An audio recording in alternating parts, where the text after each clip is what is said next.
পরকালে অবিশ্বাসী ব্যক্তি, যার জীবন হলো ইট ড্রিঙ্ক এন্ড মেমরি, খাও পান করো ফুর্তি করো, সে দুনিয়া কা মজা লে লো, দুনিয়া তোমারি হ্যায়। সে জিনা করবে, মদ পান করবে, শয়তানি করবে, বদমাশি করবে, যেহেতু তার জন্য তো কোনো হিসাব রক্ষক নাই, তার জবাব দেওয়ার কেউ নাই, কাজেই তার জীবন হবে উদ্ভ্রান্ত, সে পাগলের মতো জীবন যাপন করবে, তার জীবনের কোনো দাম নাই, চরিত্র নাই, আখলাক নাই। আর এক ব্যক্তি, সে জানে আল্লাহ রাব্বুল আলামিন আছেন, আমাকে দেখছেন, ফেরেশতারা আমার সাথে লাগানো আছে, আমার হিসাব হবে কিয়ামতের ময়দানে। এই লোকটির চরিত্র অবশ্যই ভালো হতে বাধ্য, ঠিক কিনা বলে? আর্মি দিয়ে জাতির চরিত্র ভালো বানানো যায় না, পুলিশ দিয়ে ভালো বানানো যায় না, মিডিয়ার দিয়ে ভালো বানানো যায় না। একটি জিনিস যদি থাকে চরিত্র ভালো হয়, একটি জিনিস না থাকলে মানুষ শয়তানের চাইতে নিকৃষ্ট হয়, সেটার নাম তাকওয়া, সেটার নাম আল্লাহর ভয়। কিয়ামতের দিন বিচার হবে, হিসাব হবে, এই ভয় যদি থাকে মানুষটি ফেরেশতার চাইতে মর্যাদা সম্পন্ন হয়। আর আল্লাহর প্রতি ভয় নাই, হিসাব দেওয়া লাগবে না, কোনো হিসাব দিতে হবে না, চিন্তা নাই, ভাবনা নাই, এই লোকটা শয়তানের চাইতে নিকৃষ্ট হয়ে যায়। কাজী পরকাল দরকার আছে, আছে কিনা? আরো এক ব্যাপারে দরকার আছে, সেটা কি? এই পৃথিবীতে মানুষ অনেক পাপের কাজ করে।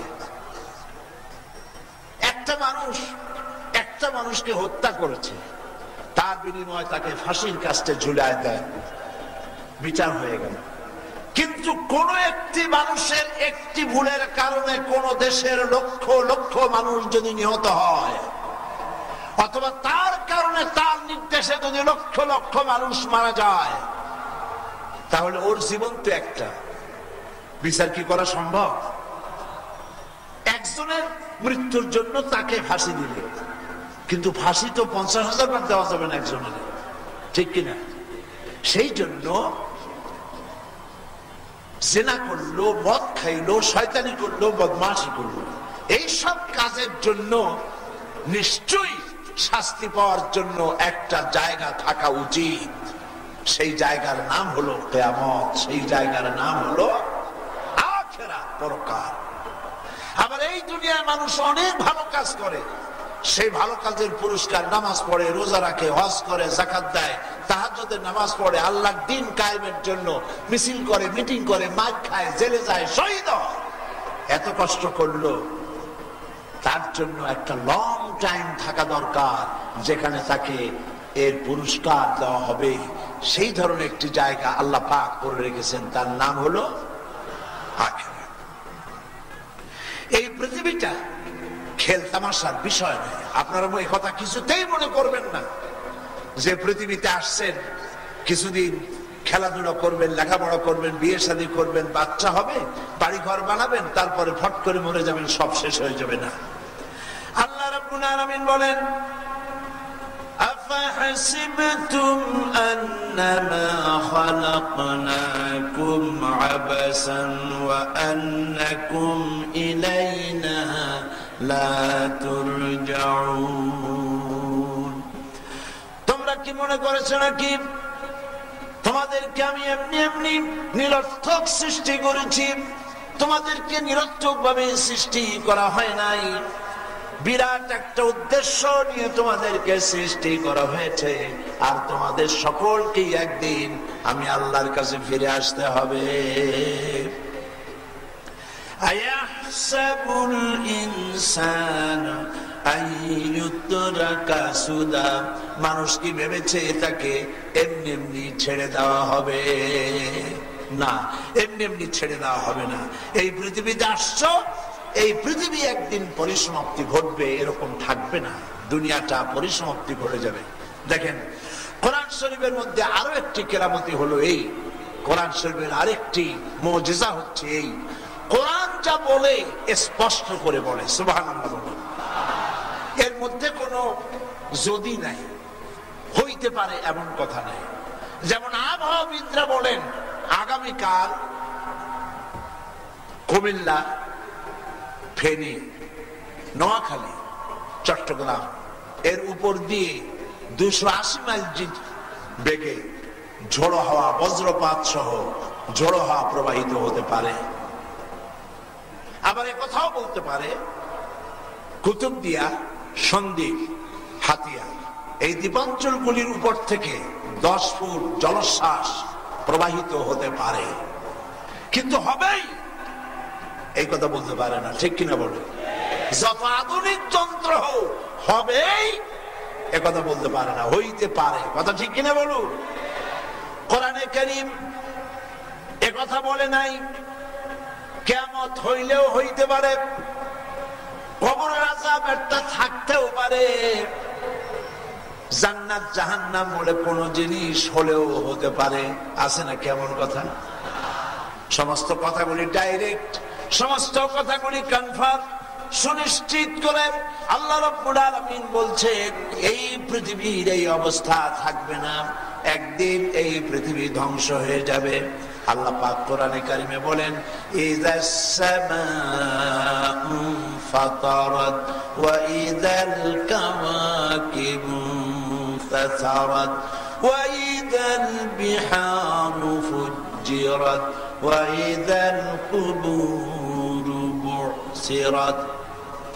আকাশসমূহ চূর্ণ বিচূর্ণ হয়ে যাবে, তারকাসমূহ বিক্ষিপ্ত হয়ে পড়বে, আর দরিয়াগুলি দীর্ণ বিদীর্ণ হয়ে যাবে।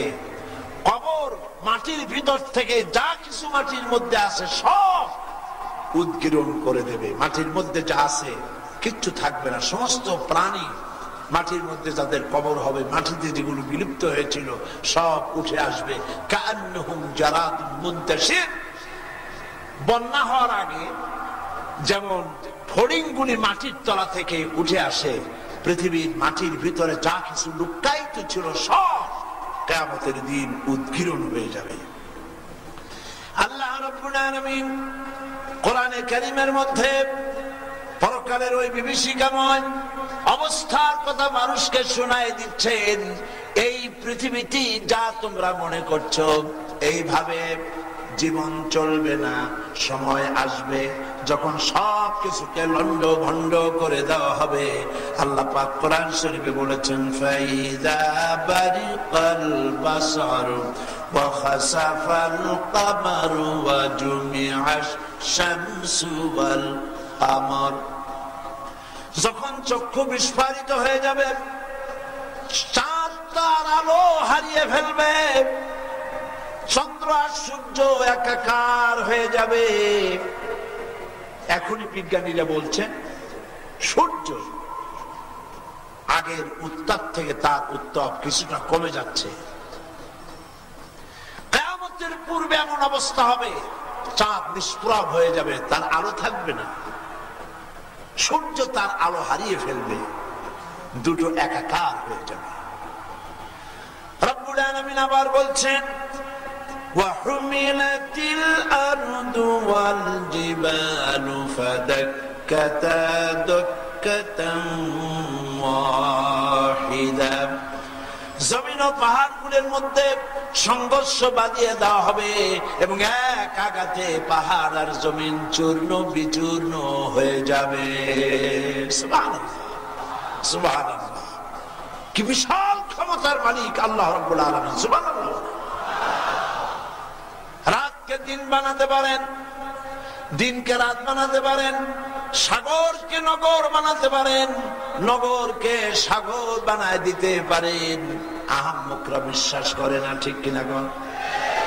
রাস্তার লোক ধরে নিয়ে আল্লাহ রাব্বুল আলামিন প্রেসিডেন্ট বানায় দিতে পারেন, আর যদি আল্লাহ নারাজ হয়ে যান প্রেসিডেন্টকে ধরে জেলখানার মধ্যে ঢুকায় দিতে পারেন কিনা?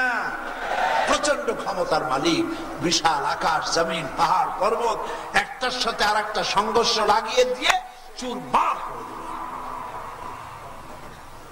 ভূমিকম্প দেখছেন না?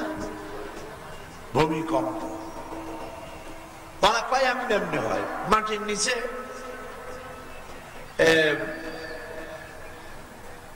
আগে শুনতাম, এখন বিজ্ঞানের আবিষ্কার বাড়তে বাড়তে মানুষের এখন চক্ষু খুলেছে। ছোটবেলা শুনতাম এই পৃথিবীটা নাকি গরুর সিংহের উপরে। গরুর শিংয়ের উপরে পৃথিবী। যখন মাথা ব্যথা হয় গরুর, তখন এক শিং থেকে আর এক শিঙে বদলাবার সময় পৃথিবী কেঁপে ওঠে। ছোটবেলায় এইসব শুনিয়া চিন্তা করতাম, কয় কি তাহলে গরুটা কত বড়, শিংটা কত মোটা। একজনের কাছে শুনছি সেই ছোটবেলায়, কয় যে এই কথা তো কোরআন শরীফেও আছে। কয় কোথায়? কয় অমা মাতাউল দুনিয়া অমাল হায়াতুদ দুনিয়া ইল্লা মাতাউল গরু। পৃথিবী নাকি গরুর মাথার উপরে। নাউযুবিল্লাহ বলে। না জানলে যা হয়, বেউকুফ আহমক। ভূমিকম্প আল্লাহ পাকের ইচ্ছার উপরে হয়। এই ভূমিকম্প হওয়ার জন্য মানুষ কম দায়ী না। পৃথিবীকে নিয়ে যেন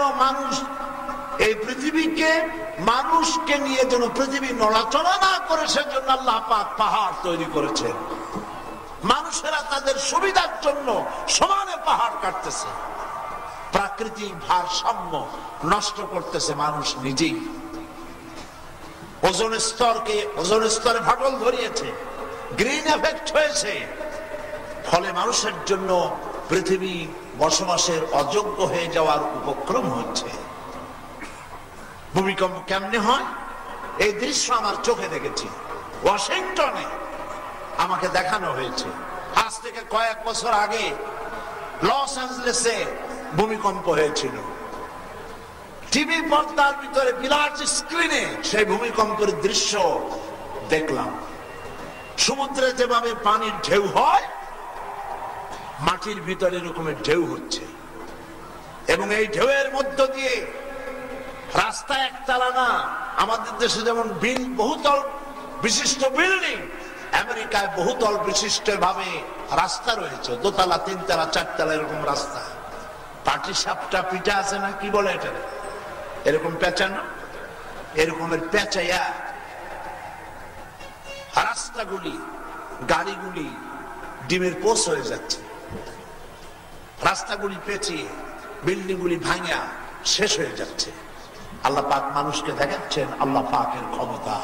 পৃথিবীর মানুষের ক্ষমতা নাই কোন জিনিস দিয়ে আল্লাহ ভূমিকম্পকে ঠেকায়। সুবহানাল্লাহ। মানুষের হেদায়েতের জন্য কোরআন এবং হাদিস ছাড়া তৃতীয় কোন রাস্তা নাই। এক নম্বরের রাস্তাই হচ্ছে কোরআন। সেই কোরআনে যদি আমি না বুঝলাম, আমার মুরব্বী যে কথা বলছে, আমার পীর সাহেব, আমার মৌলানা সাহেব যে কথা বলছেন, ওই কথা যে আল্লাহর কথা, তা আমি বুঝবো কি করে যদি কোরআন না বুঝি? তিনি তো আমাকে মিসগাইডও করতে পারেন কিনা বলেন, পারেন কিনা? আন্দাজে একটা গপ্প কিসসা কাহিনী শুনাই দিল, ওই কিসসা কাহিনী আছে কিনা কোরআনে তা তো আমরা জানি না। আন্দাজে কতগুলো জিকির শিখাই দিল, এই জিকির রাসূলুল্লাহ করছেন কিনা, সাহাবায়ে কেরাম করছেন কিনা। যদি আল্লাহ এবং আল্লাহ রাসূল এবং সাহাবীরা ওই রকমের জিকির না করে, কিয়ামত পর্যন্ত এই রকম জিকির করে কোনো সওয়াব পাওয়া যাবে না। সমস্ত সওয়াব এবং জান্নাত পাওয়ার একমাত্র পথ কোরআন হাদিস, এছাড়া দ্বিতীয় কোনো রাস্তা নাই।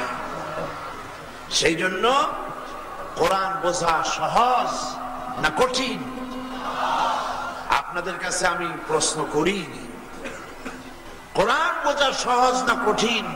এটা জিজ্ঞেস করতে হবে কোরআনের মালিকের কাছে। কোরআনের মালিককে, তাকে প্রশ্ন করা দরকার।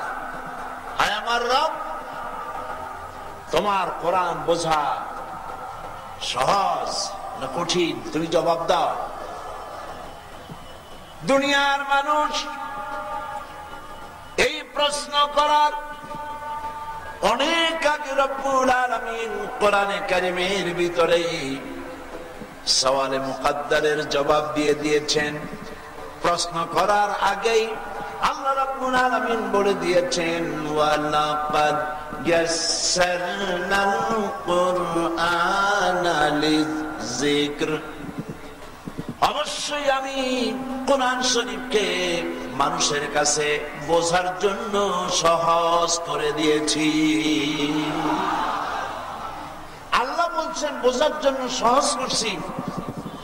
আর মসজিদে বসে অথবা মজলিসে বসে যদি কেউ বলে কোরআন আমাদের কাম না, এটা দূরে সরায় রাখবো, অন্য কোন বই পুস্তক পড়ো, বিশ্বাস করুন আল্লাহর কসম মানুষের লেখা কোন বইপত্র দিয়ে আপনার হেদায়েত হবে না যদি সেই বইপত্র কোরআন অনুযায়ী না হয়। হেদায়েত পাওয়ার একমাত্র পথ হুদাল লিন-নাস। আল্লাহ পাক বলছেন মানুষের হেদায়েতের পথ হলো কোরআন। মানুষের হেদায়েতের রাস্তা কি? কোরআন। আপনি সেই কোরআন থুইয়া যান কই? ফাইনা তাযহাবুন, কোথায় দৌড়ান? হেদায়েত পাওয়ার জন্য আসতে হবে কোরআনের কাছে। আল্লাহ যেন আমাদের বুঝান, বলি আমিন, বলেন আমিন। যারা যারা বোঝেন না আল্লাহ তাদের জন্য বুঝান, বলেন আমিন। বলতে হবে সুবহানাকা লা ইলমা লানা, আয় আমার প্রভু আমার কাছে কোনো ইলম নাই, ইল্লা মা আল্লামতানা, সেইটুকুনি আছে যেটুকুন তুমি আমাকে শিখিয়েছো। সেই জন্য আল্লাহর কাছে বলতে হবে রব্বি জিদনি ইলমা, আল্লাহ তুমি দয়া করে আমাদেরকে জ্ঞান দাও। আমাদেরকে কি দাও? জ্ঞান দাও। সেই জ্ঞান দাও যে জ্ঞান তুমি নবীদেরকে দিয়েছো। সেই জ্ঞানের নাম হচ্ছে ওহী। আল্লাহ পাকের, আল্লাহ যে জ্ঞান দিয়ে মানুষকে হেদায়েত দেন সেই জ্ঞানের নাম কি? ওহী। একটি হচ্ছে ওহী ভিত্তিক জ্ঞান, আর একটা হলো গায়ের ওহী ভিত্তিক জ্ঞান। গায়ের ওহী ভিত্তিক জ্ঞান যেটা, ওটাকে জ্ঞান বলা চলে না। এটা বক্রতা, এটা সোজা রাস্তা নয়। আসল জ্ঞান আল্লাহ পাকের জ্ঞান, এবং সেই জন্য এই জ্ঞান দিয়ে পৃথিবীর মানুষকে আল্লাহ হেদায়েত করতে চেয়েছেন। সূরা ইব্রাহিম আল্লাহ পাক কিতাবুন আনজালনাহু ইলাইকা, আমি আপনার প্রতি একখানা কিতাব অবতীর্ণ করেছি। এই একখানা কিতাব, গোটা কোরআন শরীফ একখানা কিতাব, এর প্রত্যেকটি পারা একটা কিতাব, প্রত্যেকটি সূরা একটি কিতাব, প্রত্যেকটি লফজ, প্রত্যেকটি ওয়ার্ড একটা কিতাব, প্রত্যেকটি অক্ষর একটা কিতাব। কোরআন শরীফকে আমি মহাসমুদ্রের সঙ্গে তুলনা করার দুঃসাহস করব না, বরং আমি বলতে চাই কোরআন শরীফ সম্পর্কে যতটুকু জ্ঞান আল্লাহ রাব্বুল আলামিন দান করেছেন তার ভিত্তিতে বলতে চাই গোটা কোরআন শরীফ আটলান্টিক প্রশান্ত মহাসাগরের সাথে তুলনা করা যাবে না। বরং কোরআনে কারীমের মধ্যে যত বিষয় আল্লাহ আলোচনা করেছেন, যত বিষয় বলেছেন, এর এক একটা বিষয় আটলান্টিক বা প্রশান্ত মহাসাগরের চাইতে অনেক অনেক বড়। এর কোনো শেষ নাই, কুল কিনারা নাই। কি মজা! সুবহানাল্লাহ বলো। পৃথিবীতে এর থেকে মজার জিনিস আর নাই। অনেকের কাছে গান পছন্দ, ভাটিয়ালি, মুর্শিদ, পল্লীগীতি, দেশাত্মবোধক, তারপরে কত গীত, কত সঙ্গীত। যে গানই আপনার বেশি পছন্দ হয়, যতবার আপনি এই গান গাইবেন, 40 বার গান, 2000 বার গান, তারপরে যখন এই গান শুনবেন আর ইচ্ছা করবে, আপনি বলবেন দেখ এটা বাদ দেয়, শুনতে আর ইচ্ছা করে না। ঠিক কিনা?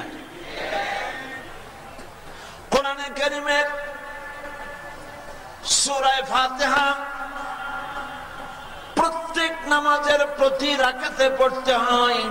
একজন নামাজি মুসলমান, যে ব্যক্তি ফরজ, ওয়াজিব, সুন্নত, নফল যিনি আদায় করেন, 24 ঘন্টার ভিতরে কম করে হলেও 40 বার সূরা ফাতিহা পড়া লাগে।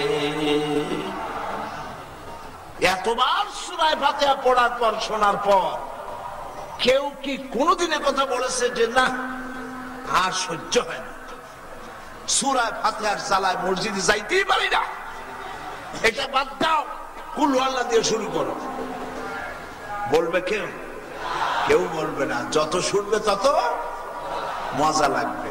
তাও সুবহানাল্লাহ কবেন না।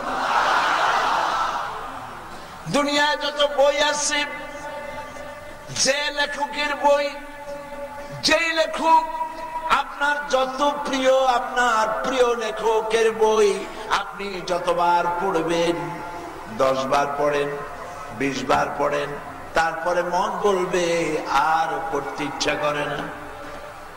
কিন্তু কোরআন শরীফ, এর নাম হলো কোরআন, অবশ্য পাঠনীয়।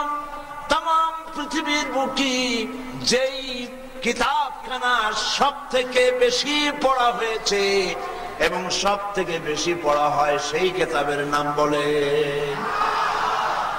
সেই কিতাবের নাম কি? এর থেকে বেশি পড়া হয়েছে এমন একটা বইয়ের নাম জানা আছে?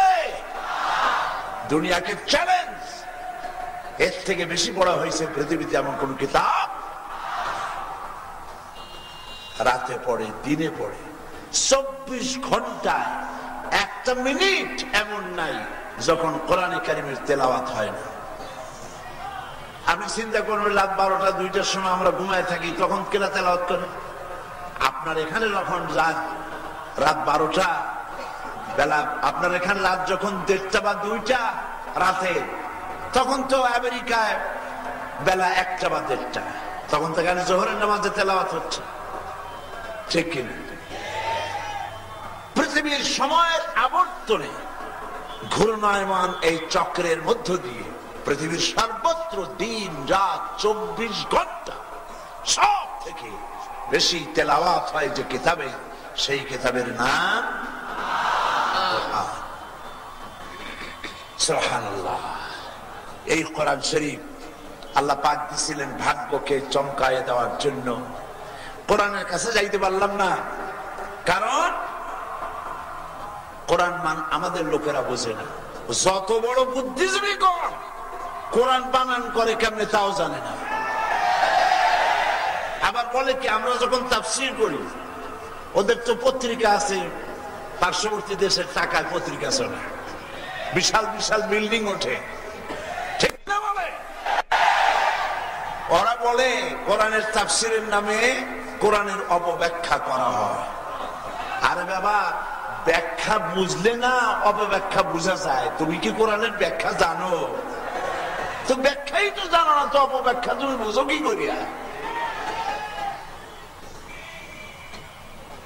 ঢাকা শহরে এক বিশাল বিল্ডিং উঠতেছে, একজন প্ল্যানের দোকানদার যে যদি ইঞ্জিনিয়ারকে বলে আপনার এই প্ল্যানে ভুল হয়েছে, কি কন? প্ল্যানের দোকানদারের হেমায়তপুর পাঠান লাগবে না যে বেটা মাথা যাও, তোমার ছিল ভালো, সব শেষ। ইঞ্জিনিয়ারের প্ল্যানে ভুল ধরে প্ল্যানের দোকানদার, এটা কথা হইল?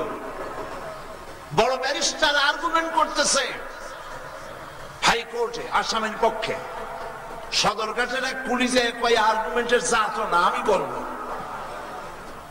হইব কথা? হবে।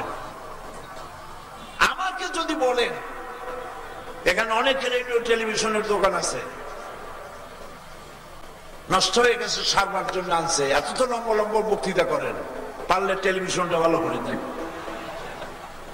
আমার তো কান্দা ছাড়া পথ থাকবে না, কারণ আমি জানি না ওরা সারে কেন, ঠিক কিনা? কাজে যে যেটা জানে না এইটা বলার মতো, সেইটা জানার দাবি করার মতো আহাম্মক বেউকুফ পৃথিবীতে আর হতে পারে? কাজে তোমরা বুদ্ধিজীবী যারা দাবি করো, কোরআনের কাছেও আসো নাই, ব্যাখ্যা না অপব্যাখ্যা তা বুঝবে কি করে? বুঝতে হলে আগে কোরআনের কাছে আসো। বুদ্ধির ঠেলায় মাথার চুল তো সব শেষ করছো। দেখেন না বুদ্ধিজীবী যেগুলো আছে, মাথা চুল টুলটা ইন্টারন্যাশনাল এয়ারপোর্ট, মাথার আদাউলি স্টেডিয়ামের মতো, চতুর্দিকে দর্শক, মাঝখানে খালি, আর মাথা গরম। আলেমের নাম শুনলে, ইসলামের নাম শুনলে মাথা এত গরম, চায়ের পানি গরম করার জন্য কেটলি চুলাই থোয়া লাগে না, ওদের মাথায় ধুইলে 5 মিনিটই পানি গরম। কাজী কোরআন, কোরআনের কাছে আসো, আসল বুদ্ধি এখানে। কোরআন মানুষকে মানুষ বানায়। সুবহানাল্লাহ। কোরআন যদি নাজিল না হতো পৃথিবীতে, এই পৃথিবী মানুষের আবাস স্থল হতো না, জানোয়ারের আবাস ভূমিতে পরিণত হয়ে যেত। কোরআন এসে মা বিবাহ করা হারাম করেছে, কোরআন এসে আপন বোনকে বিয়ে করা হারাম করেছে, কোরআন এসে মদ জুয়াকে হারাম করেছে, কোরআন এসে মানুষকে ভদ্র বানিয়েছে, সভ্য বানিয়েছে, মানুষকে মানুষের মতো বানিয়েছে।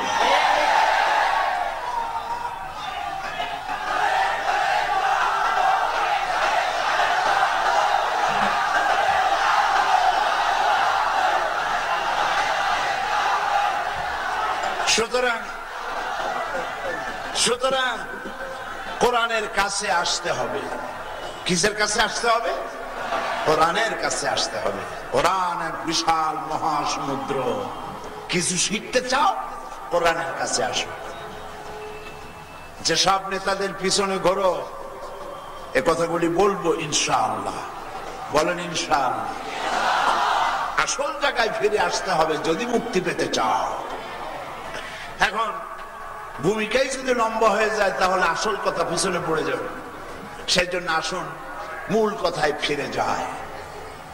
কোরআন পৃথিবীতে সব থেকে বেশি লোকেরা পড়েছে এবং কিয়ামত পর্যন্ত পড়বে। এই কোরআন কেউ নষ্ট করতে পারবে না। হাফেজ মাইয়া যদি হাফেজ মারো, আলেম মারো, মৌলানা মারো, মাদ্রাসা বন্ধ করো, মসজিদ বন্ধ করো, জামুল্লাহ তাই করো। এই যে এখন মাদ্রাসা মসজিদের পাশে লাগছে কলকাতা। সুতরাং ভাইদের বলি, সাংবাদিক, সাহিত্যিক, ফিচার লেখক, কলামিস্ট, বুদ্ধিজীবী, কবি, শিক্ষক, চিকিৎসক, রাজনীতিবিদ, পেশাজীবী, পুরুষ, নারী, সকল মানুষের জন্য ওপেন টু অল কোরআনের মাহফিল। কিছু শিখতে চাও, ভদ্র হতে চাও, মানুষ হতে চাও, মানুষের সাথে মানুষের মতো ব্যবহার করতে চাও, দুনিয়ার শান্তি চাও, কিয়ামতের জাহান্নাম থেকে বাঁচতে চাও, কোরআনের মাহফিলে আসো। আরেকটি কথা বলি, তারপরে শুরু করি। অনেকের ধারণা, কেউ কেউ এরকম আছে, মাহফিলে বক্তব্য শুনে যাওয়ার সময় বলে গেছিলাম তাফসীর শুনতে, খানিকটা রাজনীতি বলে। কেউ কারা বলে? ওই সব লোক যারা কোরআন জানে না, কোরআন সম্পর্কে জ্ঞান নাই। আমি আপনাদেরকে বুঝায় বলি, কোরআন একখানা কিতাব। বেদ হিন্দুদের ধর্মগ্রন্থ, ঠিক না? বাইবেল খ্রিস্টানদের ধর্মগ্রন্থ। ত্রিপিটক এটা কাদের? বুদ্ধদের। তারপরে জিন্দা বিস্তা। এই যে যতগুলি ধর্মগ্রন্থ পৃথিবীতে আছে, কোরআন বাদে কোন ধর্মীয় পুস্তক দাবি করে না, ক্লেম করে না যে আমার মধ্যে রাজনীতি আছে। কেউ দাবি করে না, কেউ এটা বলতে পারবে না। রাজনীতি, অর্থনীতি, সমাজনীতি, শ্রমনীতি কেমনে চলবে, এমনকি স্বামী স্ত্রীর সম্পর্ক, পিতামাতার সম্পর্ক কিভাবে হবে, বেদ, বাইবেল, ত্রিপিটক বলতে পারবে না, নাই এর মধ্যে। ধর্মীয় পুস্তক নাম শুনে কোরআন না বুঝা বেদের সাথে বেদের মতো কোরআনকে মনে করেছে। তাই তারা মাহফিলে এসে বলে, শুনতে আসছিলাম তাফসীর, শুনলাম রাজনীতি। বাবা ভালো করে শোনো, কোরআন শরীফ বলে আমার মধ্যে রাজনীতি আছে, যা বেদ বলতে পারে না,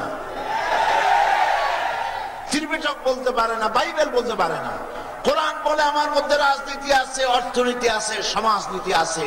শুধু রাজনীতি নাই, গোটা দুনিয়া চালাবার মতো নীতি কোরআনের ভিতরে আছে। আপনার সন্তান মারা গেলে এই সম্পত্তির আপনি কতটুকুন পাবেন, সে কথা কোরআনে ভাগ করা আছে না? কার সাথে যুদ্ধ করবেন, কার সাথে করবেন না, কার সাথে চুক্তি করবেন, কার সাথে চুক্তি ভঙ্গ করবেন, আপনার পৌরনীতি কেমন হবে, আপনার সমাজনীতি কেমন হবে, পররাষ্ট্রনীতি কেমন হবে, আপনার স্ত্রীর সাথে আপনার সম্পর্ক কেমন হবে, প্রতিবেশীর সাথে কেমন হবে, আপনি কি করে দেশ পরিচালনা করবেন, কেমন করে যুদ্ধ করবেন, কি দিয়া যুদ্ধ করবেন, কি নাই কোরআন শরীফের ভিতরে তিবিয়ানান লিকুল্লি শাই, আল্লাহ পাক বলছেন কোরআন শরীফের মধ্যে সবকিছু খুলে খুলে আমি বয়ান করে দিয়েছি। সুতরাং গতকালও বলেছি, শান্তিনিকেতনের মুরিদ হইয়া কোরআন বোঝা যাবে না। রবীন্দ্রনাথের চশমা পড়িয়া Lenin, Marx, Hegel, Darwin, Copernicus, Kepler, Toynbee এদের চশমা পড়ে কোরআন বোঝা যাবে না। কোরআন বুঝতে হলে সাদা চোখ নিয়ে নবী করিম সাল্লাল্লাহু আলাইহি সাল্লামের উম্মত নিজেরে বানাইয়া আল্লাহর একান্ত গোলাম হিসাবে হেদায়েত পাইতে চেষ্টা করো, কোরআন তোমার জন্য দরজা খুলে দেবে। আসুন মূল আলোচনায় ফিরে যাই। আমরা আলোচনা করতেছিলাম কোন সূরা?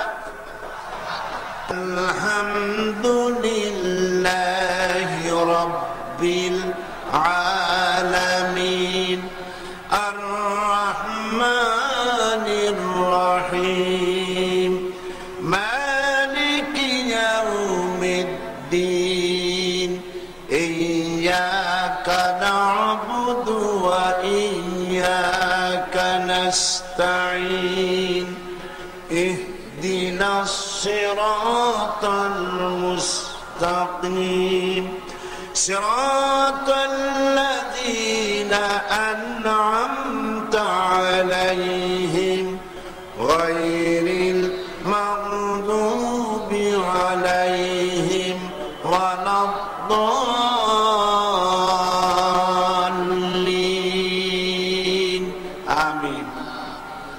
সূরা ফাতিহা। গতকাল আলহামদুলিল্লাহি রাব্বিল আলামিন আর রহমানির রহিম পর্যন্ত আলোচনা করেছিলাম, ঠিক না? আজকে বলবো মালিকি ইয়াউমিদ্দিন। আল্লাহ পাক তিনি বিচার দিবসের মালিক, বিচার দিবসের মালিক তিনি। আল্লাহ পাকের রুবুবিয়ত এবং রহমতের পরে তিনি রব্বুল আলামিন এবং রহমান রহিম, এরপরে আদালত এবং ইনসাফের কথা উল্লেখ করা হয়েছে। বলা হয়েছে তিনি প্রতিদান দিবসের মালিক, মালিক ইয়াউমিদ্দিন। দিন শব্দটি কোরআন শরীফে বহু জায়গায় এসেছে এবং এক এক জায়গায় এক এক ধরনের অর্থ নিয়ে এসেছে। যেমন দিন শব্দের অর্থ প্রভাব, প্রতিপত্তি, আধিপত্য, আনুগত্য, বন্দিগি, দাসত্ব, নীতি, পথ, পন্থা, হিসাব, ফয়সালা, প্রতিদান, এই ধরনের বিভিন্ন অর্থে দিন শব্দ ব্যবহৃত হয়েছে। মালিক ইয়াউমিদ্দিন, এখানে যে দিন শব্দটি এসেছে, এই দিন শব্দের অর্থ হলো প্রতিফল। তিনি প্রতিফল দেওয়ার ওই দিবসের তিনি মালিক, যেটাকে ইংরেজিতে বলা হয় ডে অফ জাজমেন্ট, বিচার দিবসের মালিক। এই ব্যাপারে সূরা ফাতিহায় এখানে আর কিছু আলোচনা করা হয়নি।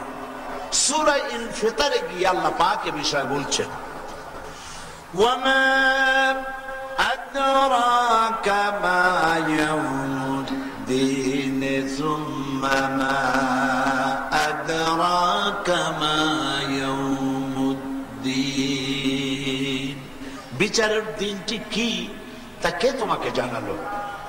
আবারও প্রশ্ন করি, বিচারের দিনটি কি তা তোমাকে কে বললো, কে জানালো? বিচারের দিনটা আসলে কি? আল্লাহ রাব্বুল আলামিন বিচারের দিনের বিভীষিকাময় অবস্থানের সামান্য একটু বর্ণনা সূরা ইনফিতারের মধ্যে আল্লাহ রাব্বুল আলামিন দিয়েছেন। আল্লাহ পাক বলছেন, ইয়াউমা লা তামলিকু নাফসুন লিনাফসিন শাইআন ওয়াল আমরু ইয়াউমাইযিন লিল্লাহ। ইয়াউমা লা তামলিকু নাফসুন লিনাফসিন, সেদিন কারো দায়িত্ব কেউ গ্রহণ করবে না। কোন দিন? বিচারের সেই দিন, কিয়ামতের দিন কারো দায়িত্ব কেউ বহন করবে না। এবং কাউকে, কোন ব্যক্তি তার নিজেকে রক্ষা করার জন্য কোন সাহায্যকারী পাবে না। সেদিন সমগ্র বিষয়টি নিরঙ্কুশ ভাবে নিয়ন্ত্রণ করবেন আল্লাহ রাব্বুল আলামিন, তার হাতেই নিয়ন্ত্রিত থাকবে। এখন এই পরকাল সম্পর্কে যে কথাগুলি এখানে নাই, সেই কথাগুলি আমাদেরকে একটু বুঝতে হবে। গোটা কোরআন শরীফের ভেতরে আল্লাহ পাক যত কথা বলেছেন, তার মধ্যে কিয়ামত, মওত, হাসর, কবর, সিরাত, মিজান, জাহান্নাম, জান্নাত, অর্থাৎ মৃত্যুর পর থেকে নিয়ে পরকালীন জীবন সম্পর্কে যত কথা আল্লাহ বলেছেন, সমস্ত কথাগুলি যদি এক জায়গায় করা হয়, তাহলে গোটা কোরআন শরীফের 1/3 হবে, 10 পারার সমান হবে পরকালের কথা। এই পরকালের বিষয়টি আমাদেরকে বুঝতে হবে। নবী করিম সাল্লাল্লাহু আলাইহি ওয়াসাল্লাম তিনি যখন দাওয়াত দিয়েছেন আরব ভূখণ্ডে, সেই দাওয়াত ছিল তাওহীদ, রিসালাত, আখিরাত, এই তিনটি বিষয়। কয়টি বিষয় বলুন? তিনটি বিষয়। এই তিনটি বিষয়ের উপরে কাফেররা তাওহীদের উপরে তেমন আপত্তি করেনি, করেছে, তবে তারা নিজেরা চিন্তাও করেছে। নবী করিম সাল্লাল্লাহু আলাইহি ওয়াসাল্লাম বলেছিলেন, হাতের বানানো খোদা, তোমরা হাত দিয়ে যে সমস্ত খোদা বানাইছো, হাত দিয়ে যে সমস্ত স্রষ্টা বানিয়েছো, এরা তোমার কোনো উপকার করতে পারবে না। এগুলি তাদেরকে চিন্তায় ফেলে দিয়েছিল। আসলে রিসালাত সম্পর্কেও তারা চিন্তা করতেন, মুহাম্মদ সাল্লাল্লাহু আলাইহি ওয়াসাল্লাম নিজেকে রাসূল বলে দাবি করছেন, এ ব্যাপারে তারা চিন্তা করতো মুহাম্মদ সাল্লাল্লাহু আলাইহি ওয়াসাল্লাম তো মিথ্যাবাদী নন, তাকে লোকেরা আল আমিন বলতো, সাদেক বলতো, সত্যবাদী বলতো। সেই জন্য এই বিষয়টিও সরাসরি তারা প্রতিবাদ করতে পারত না। 3 নম্বরে রাসূল বলেছেন আখিরাতের কথা। এই বিষয়টায় কাফেরেরা খুব চিন্তায় পড়ে গেল এবং তারা বিদ্রূপ করত। তারা যখন এক জায়গায় বসত, তখন তারা এই নিয়ে আলোচনা করত, যেটা কেমন কথা, মানুষ মরে যাওয়ার পর আবার জিন্দা হবে, এইটা আমরা তো জীবনেও শুনি নাই, বাপ মাই বলে নাই, দাদারা বলে নাই, নানারা বলে নাই, কথা হইল মানুষ মরার পর জিন্দা হবে, এটা কেমন কথা? ওরা বুঝতে পারত না। সেই জন্য তারা বলতো কি, ইন হিয়া ইল্লা হায়াতুনা দুনিয়া ওয়া মা নাহনু বিমাবউসিন, এই দুনিয়ার জীবনটাই তো সব, এখানে আমরা জন্মগ্রহণ করেছি, এখানে আমরা মরে যাব, আর কখনোই আমরা জীবিত হব না। এটাই ছিল তাদের ধারণা, জীবিত আর কোনদিন আমরা হব না। সুতরাং মুহাম্মদ সাল্লাল্লাহু আলাইহি ওয়াসাল্লাম কি কথা বলছেন, মরে যাওয়ার পর আবার জিন্দা হব? তারা অবিশ্বাস করতে করে কাফের বেঈমানেরা কথাও বলতো, ওয়াকালু আইযা দালালনা ফিল আরদি আইন্না লাফি খালকিন জাদীদ, আমরা যখন মরে মাটির সাথে মিশে যাব, গলে যাব, পচে যাব, এরপর আবার চিন্তা হবে, এটা কথা হইল?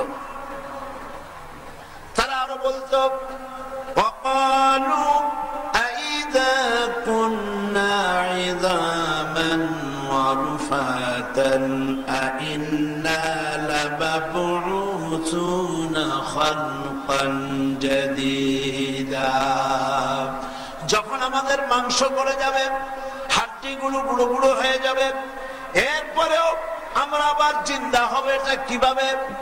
আল্লাহ রাব্বুল আলামিন জবাবে বলেছেন, নবী আপনি বলেন, কুল কুনু হিজারাতান আও হাদিদা, তোমরা যদি বলে দাও, তোমরা যদি পাথর হও, লোহাও হয়ে যাও, আল্লাহ পাক তোমাদেরকে আবার জিন্দা করবেন।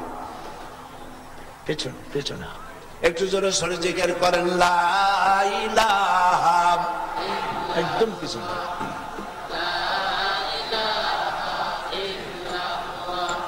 লা ইলাহা ইল্লাল্লাহ, কমাই দিতে হবে, একদম কম, লা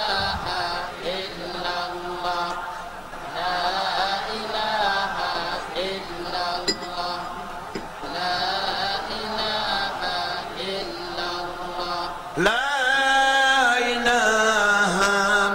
ইন্নাল্লাহু মুহাম্মাদুর রাসূলুল্লাহ। পরকালকে অবিশ্বাসী কাফের তারা বলতো আইযা মিতনা ওয়া কুননা তুরাবান যালিকা রাজউন বাঈদ, আমরা মরে যাব, মাটির সাথে মিশে যাব, আবার আমাদেরকে চিন্তা করা হবে, এটা বুদ্ধি বহির্ভূত কথা, মাথার মধ্যে ঢোকেই না। কে আমাদেরকে আবার চিন্তা করবে যে একবার মাটির সাথে মরে গেলে, পচে গেলে, গলে গেলে কমাতে হবে একদম, আবার কে আমাদেরকে চিন্তা করবে? এগুলি ছিল তাদের কাফেরদের, পরকালকে অবিশ্বাসকারীদের প্রশ্ন ছিল এটাই। জবাবে আল্লাহ পাক বলছেন কাইফা তাকফুরুনা বিল্লাহি ওয়া কুনতুম আমওয়াতান ফাআহইয়াকুম সুম্মা ইউমীতুকুম সুম্মা ইউহয়ীকুম সুম্মা ইলাইহি তুরজাউন। আল্লাহ রাব্বুল আলামিন বলেন, কেমন করে তুমি আল্লাহর সঙ্গে কুফরি করো? তুমি ছিলে মৃত, তোমাকে জিন্দা করা হলো, আবার তুমি মরে যাবে, মরার পরে আল্লাহ রাব্বুল আলামিন আবার তোমাকে জিন্দা করবেন। কেমনে করবেন শোনো, আলাম ইয়াকুন নুতফাতাম মিন মানিয়্যিয়ুমনা সুম্মা কানা আলাকাতান ফাখালাকা ফাসাওয়া فجعل منه الزوجين الذكر والأنثى ألم يكن نطفة من مني يمنى। তুমি কি সবেগে নির্গত এক ফোঁটা নাপাক পানি ছিলে না? তারপরে আল্লাহ পাক তোমাকে আকৃতি দিয়ে মানুষের আকার দান করেন নাই? এরপরে মায়ের পিঠের ভিতরে তোমাকে কাউকে নারী, কাউকে শিশু, কন্যা, কাউকে কন্যা, কাউকে পুরুষ, কাউকে পুত্র পুরুষ আকারে, কাউকে কন্যা আকারে মায়ের পেটে আল্লাহকে সৃষ্টি করেন নাই? বলেন করেন নাই? কে করেছেন? আল্লাহ রাব্বুল আলামিন বলেন আলাইসা যালিকা বিকাদিরিন আলা আন ইউহইয়াল মাউতা। যে আল্লাহ রাব্বুল আলামিন এক ফোঁটা নাপাক পানি দিয়ে মাতৃগর্ভের ভিতরে সন্তান তৈরি করলেন, বিনা মডেলে, বিনা আদর্শে সুন্দর করে তৈরি করলেন, কোন নমুনা ছাড়াই তৈরি করলেন। আবার মায়ের পেটের ভিতরে কাউকে কন্যা, কাউকে পুত্র বানালেন। সে আল্লাহ রাব্বুল আলামিন তোমার মৃত্যুর পরে বুঝি আবার জিন্দা করতে পারবেন না? পারবেন না? বলেন অবশ্যই পারবেন, অবশ্যই পারবেন। আমার প্রিয় ভাইরা, আল্লাহ রাব্বুল আলামিন কোরআনে কারীমের ভিতরে এই পরকালের কথা, আখিরাতের কথা বুঝাইছেন। কারণ একমাত্র মানুষের চরিত্র ভালো হতে পারে আখিরাতের বিশ্বাসে। আখিরাতের বিশ্বাস ছাড়া মানুষের চরিত্র ভালো হওয়ার পথ নাই, একটি পথ। এই পরকালের প্রয়োজনীয়তা কি? মালিক ইয়াউমিদ্দিন, যেদিন আল্লাহ বিচার করবেন, সেই বিচারের দিনের প্রয়োজন কি? এর প্রয়োজন হচ্ছে এই, সারা বছর ব্যবসা করার পর হিসাব কিতাব করার একটা দিন আসে, আসে না? কথার জবাব দেন, আসে না? আমাদের দেশে পয়লা বৈশাখ এই হিসাবটা করা হয়, ঠিক কিনা? পয়লা বৈশাখ ব্যবসার হিসাব করা হয়। আবার পয়লা বৈশাখ এসে গেল যখন, তো একটু কথা বলিনি। পয়লা বৈশাখ আপনি সারা বছরের হিসাব করবেন, এতে কোনো আপত্তি নেই। এতে কোনো আপত্তি আছে? বছরের বাংলা বর্ষের শুরু হলো কবে থেকে? পয়লা বৈশাখ থেকে। আপনি সারা বছরের ব্যবসার হিসাব কিতাব ওই দিন করেন, কোনো আপত্তি নেই। কিন্তু আপত্তি কোথায়? জাতীয় মসজিদ বাইতুল মুকাররমের খতিব সাহেবের বক্তৃতায় যে আপত্তি তুলল, ওই যে বুদ্ধিজীবীগুলির কথা বলেছি যারা কোরআন বোঝে না, তারা আপত্তি তুলেছে। খতিব সাহেব যে কথা বলেন নাই, যে পয়লা বৈশাখ আপনারা হিসাব নিকাশ করতে পারবেন না, এটা বেদাত, এটা জায়েজ নাই, এই কথা বলছে। তিনি বলেছেন পয়লা বৈশাখের নামে তোমরা যা করো এইটা ইসলামে নাই। পয়লা বৈশাখ মঙ্গল প্রদীপ জানানো, রমনা বটমূলে গিয়ে পান্তাবাদ গিলতে হবে, এগুলো কি? তারপরে মুখোশ পরে, গাধার মুখোশ, কুত্তার মুখোশ, গরুর মুখোশ। আমি কি বানায় বলতেছি না, কথা সত্য। বিশাল বিশাল এক একটা মিছিল বাইর করে, কুত্তা, গরু, গাধা, ময়ূর, রাক্ষস, এগুলো পরে। আমি বুঝি না পয়লা বৈশাখের সাথে এইসব মুখোশের সম্পর্ক কি। রাক্ষসের মুখোশ পরিয়া আপনারা কি বুঝাইতে চান? সাংস্কৃতিক জীবীরা এইটা বুঝাইতে চান যে আগামী বছর পুরো বছরটাই জাতির সাথে রাক্ষসের মতো ব্যবহার করবেন। গরু আর গাধার মুখোশ পরে আপনারা কি বুঝাতে চান সারা বছর জাতির সাথে গাধার মতো ব্যবহার করবেন? সুতরাং পয়লা বৈশাখ হিসাব করতে, দোয়া করতে, হিসাব করা, দোয়া করা, নতুন বর্ষের উদ্বোধন করা কোন নিষেধ নাই। নিষেধ হলো আপনারা যেটা করেন, মুখোশ পরিয়া লাফালাফি করা, ধুতি পরা, কপালে সিঁদুর পরা মুসলমান হইয়া, তারপরে ওই দিন পান্তাবাদ 200 টাকা করিয়া 500 টাকা হয় যদি মেয়ে লোকেরা খাওয়াই দেয়, এগুলি জায়েজ নাই। এটা খতিব সাহেবের একার কথা নয়, পৃথিবীর সমস্ত আলেমদের কথা। সুতরাং এই কথায় মুসলমানদের দ্বিমত করার কোন অবকাশ। এবার চলেন, পয়লা বৈশাখ তো আমার আসল উদ্দেশ্য ছিল না, আসল উদ্দেশ্য কি সেখানে চলেন। সারা বছর ব্যবসা করার পর হিসাব নিকাশের একটা দিন আসে, 30শে চৈত্র বা পয়লা বৈশাখ। সারা বছর লেখাপড়া করার পর পরীক্ষা দেওয়ার একটা দিন আসে, আবার সারা মাস চাকরি করার পর একটা দিন আসে বেতন পাওয়ার। অমনি ভাবে জন্মের পরের থেকে মৃত্যু পর্যন্ত এই পৃথিবীতে যে মানুষ ভালো কাম করলো অথবা মন্দ কাজ করলো, তার জন্য একটা হিসাবের দিন আসা উচিত। সেই হিসাবের দিনের নাম হলো কিয়ামত। কথা বুঝে আসছে? এখন এই কিয়ামতটা কেন? চরিত্র ভালো হওয়ার জন্য এটাই একমাত্র পথ। স্টেডিয়ামে 2টা দোকান আছে, ধরুন 2টা দোকান।